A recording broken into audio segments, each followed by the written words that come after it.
NBA Monday. We are on to the second round now with all of our series matchups.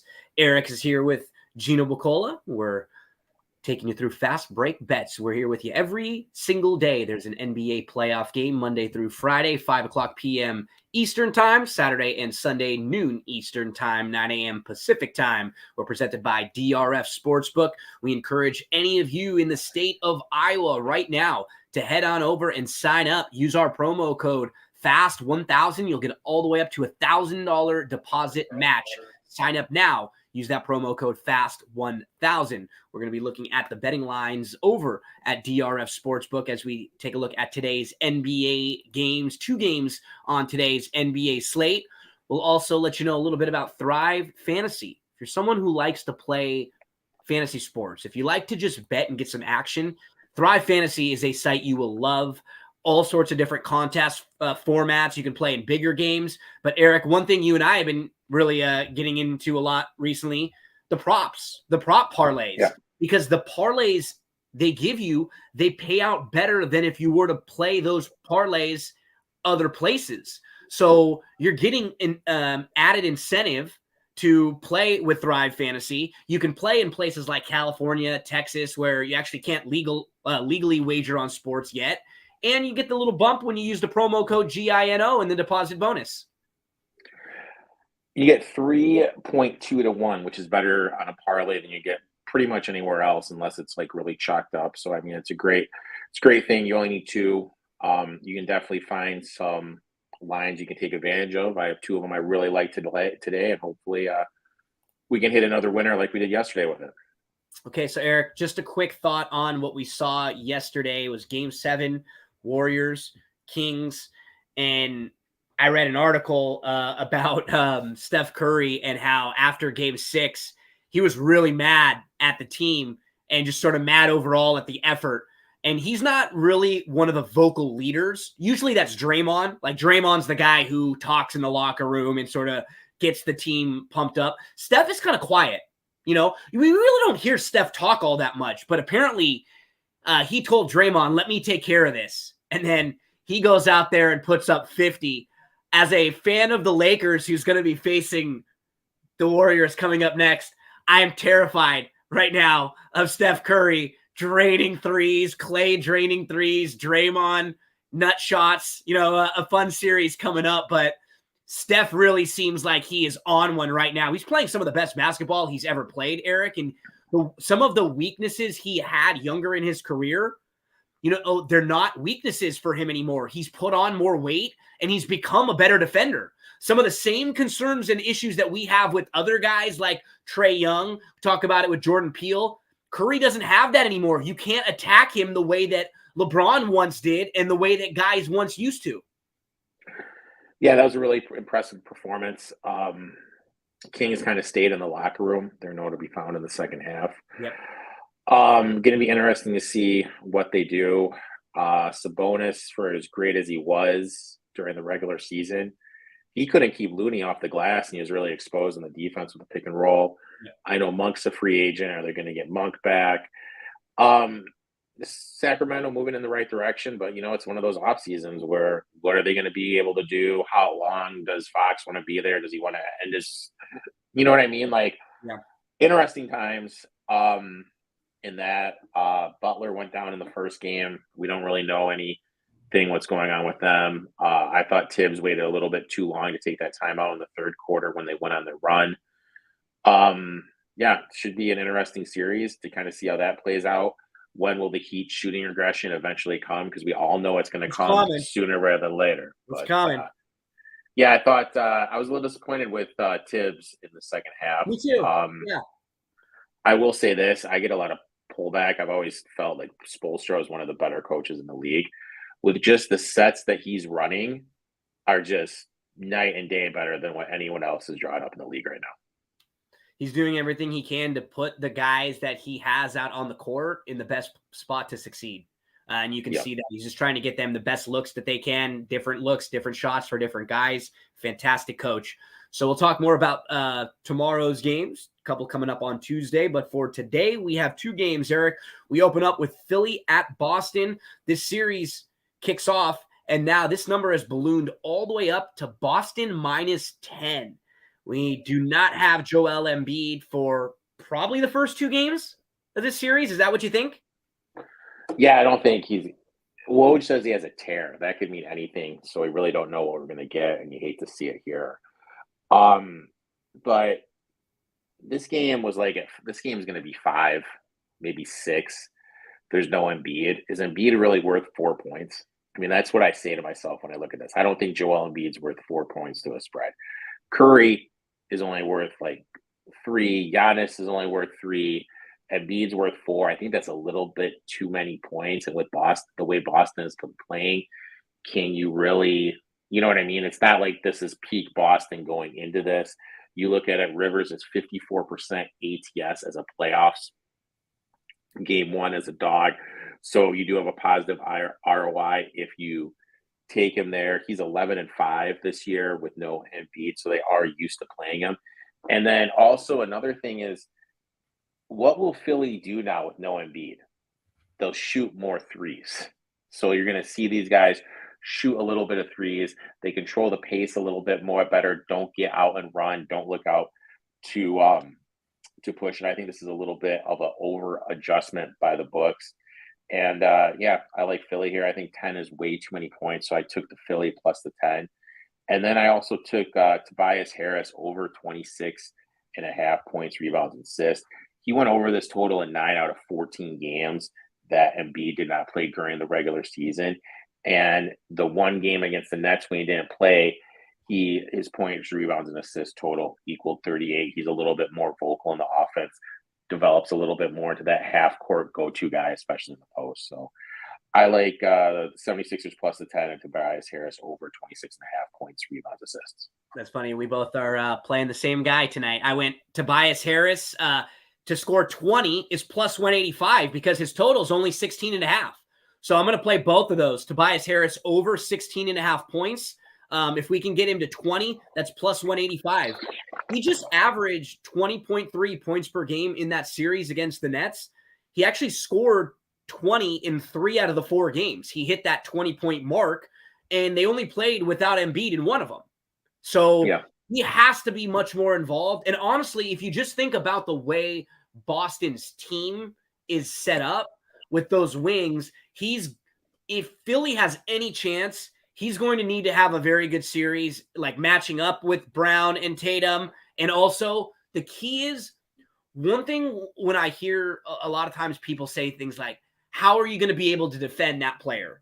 Sometimes really good offensive players, the best way to defend them is to make them play defense, right? Is to go at them. We talk like Jokic or even Curry, guys that we're talking about, right? If you can just have someone on the other side make them work hard. And hopefully Tobias Harris can do that in this series for Tatum and for Brown, because one of those guys is going to be matched up on him as far as size-wise. And if he starts playing well, then they're going to get that assignment there. So I'd love to see a good series for Tobias Harris, at least a good first game. You and I are both in that. I've got the over 16. I got him to get 20 at plus 185.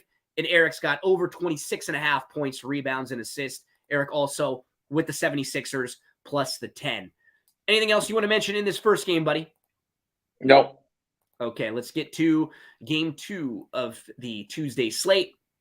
Suns at the Nuggets. Denver is a 4-ish point favorite in this game. And I got to say, just watching those two games, those two teams in game 1, things change a lot. Sometimes the first 2 games of a series look one way, and then another team goes home and it shifts. I don't know what adjustments Phoenix can make to counter the depth of Denver. Can Phoenix play better and win? Well, sure.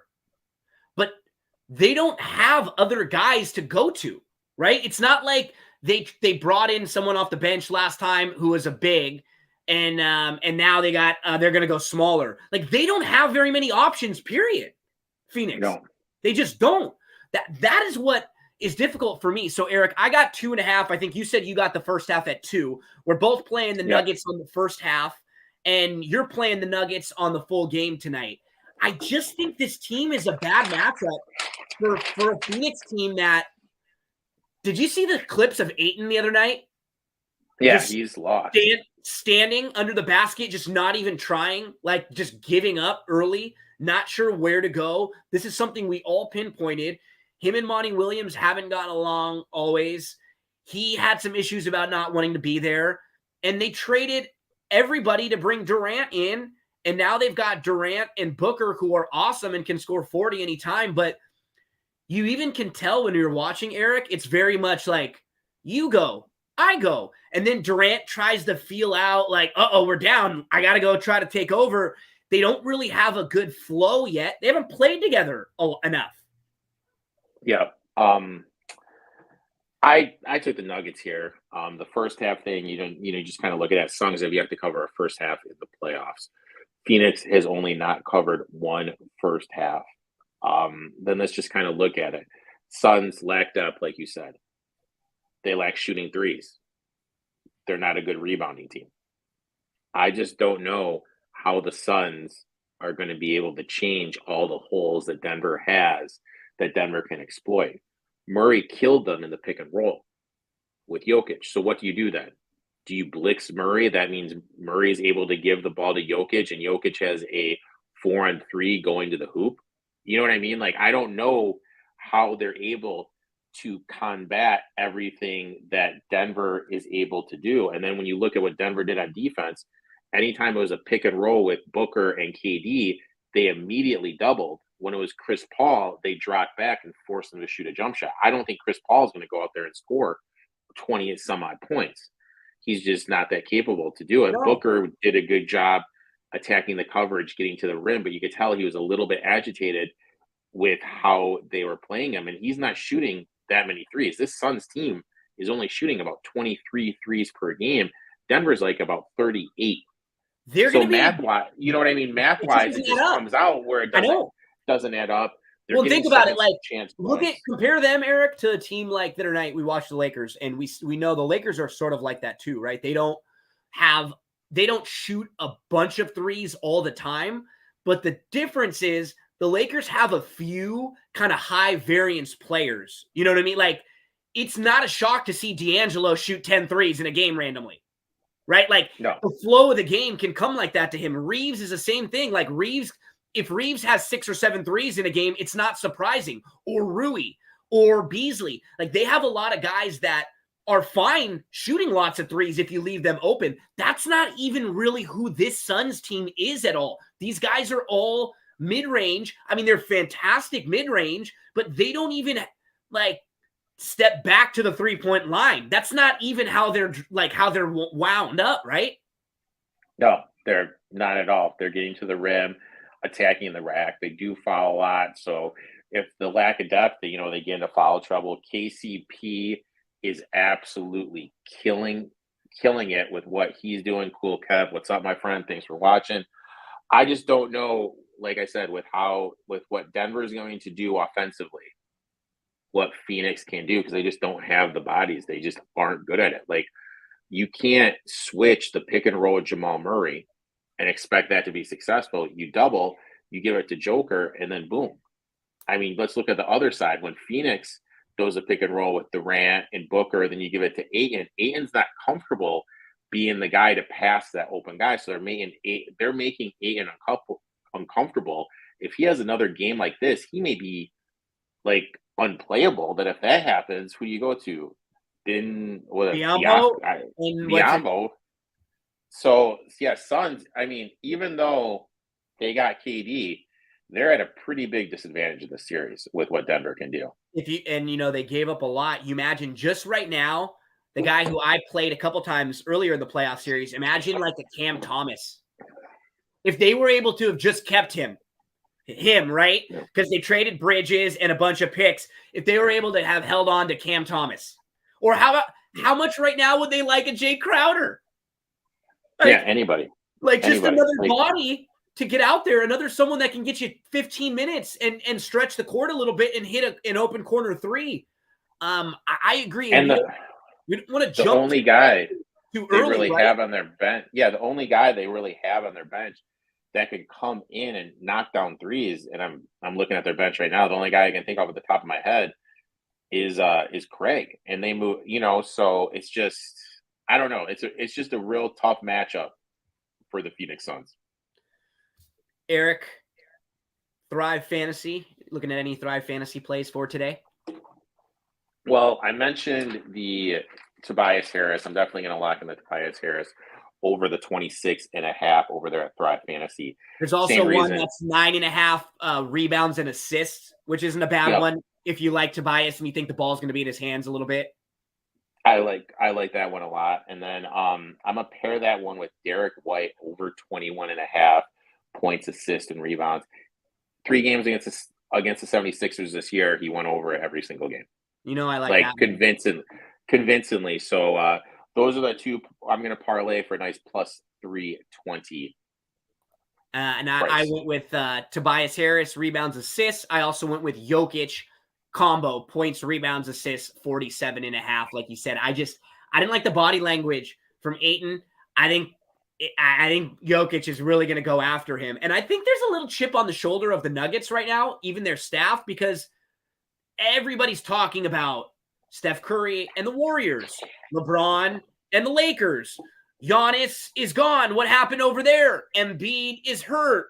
You're not hearing anything about the number 1 seed out west, really at all. And I kind of think they like it that way. I really think they don't want to be in the spotlight. But you could tell that they know it, and that they got a little chip, right? That they're extra motivated just to let everybody know, hey, don't forget about us. Don't forget about us. And one more thing with the guys that Phoenix does play, this is an Aaron Gordon type series. Aaron Gordon's going to be able to be on the court for a lot more. So I don't know. Maybe get the long rest. Williams and Durant and Paul can come up with something, but the short turnaround, dealing with the issues that they have, it's going to be hard. Like maybe the only thing I can think of at the top of my head is maybe they just go completely small and play a KD at the 5. I mean, maybe something that dramatic, but I'm friends with one NBA coach. You know who he is. I'm not going to say his name. And he made a comment to me when I was talking to him last night. He goes, the worst position to be in the playoffs is the coach that has to adjust first. Yeah. So I think we're going to see one more game where they don't adjust. And then if they lose again, then I think they're going to see some big adjustments. There's a little stubbornness to it as well, right? Like we sort of think our guys might be better than your guys. Our way might work better than your way. You don't want to adjust too early, but you're right. They don't have many cards to play. Could that help them offensively move and flow better? Yeah. But then, I mean, you want Durant guarding Jokic? Like, I know, but it draws him away. No, you're right. You're right. It hurts Jokic more, but as soon as they start lobbing the ball down to Jokic, that puts Durant in a bad spot defensively. So you're right. Like that just shows you they don't have that many options to go to right now. We'll see if the big stars from Phoenix can show up, and maybe tonight it's a Chris Paul game, but Erik and I both think it's a Nuggets game. We're both on the Nuggets and the Nuggets on the first half. Don't forget about Thrive Fantasy. Use that promo code GINO when you sign up and deposit all the way up to $250. It'll give you a match deposit bonus. I think it's a 4-time rollover is what I was. 4-time. 4-time rollover on that. So, maybe they go KD, Craig, Okore, Paul, and Booker. Maybe they do that, or they go Shamet. They go Paul, Booker, Shamet, Craig, and KD. Yeah. Shamet's a guy who I just like. I've always wanted to like more than when I watch him play, right? Because he fits the template of a guy who should be really great, but he just hasn't ever taken that next step. Like he was as good as a rookie as he is right now. I'm surprised they don't go to Wainwright a little bit more. I agree. That's the option that I like. Actually, I don't mind him. I don't. You just sort of got to give up a little bit because Jokic will probably be able to eat him alive in some spots, but I think it gives you a little flexibility moving around. Erik, buddy, we'll be back tomorrow at 5:00 p.m. Eastern time to talk more NBA playoffs. Thanks so much, everyone, for hanging out with us. Subscribe to our YouTube channels if you're watching along on YouTube. And head on over to Thrive Fantasy. Use that promo code GINO. We'll see you again tomorrow right here on Fast Break Bets.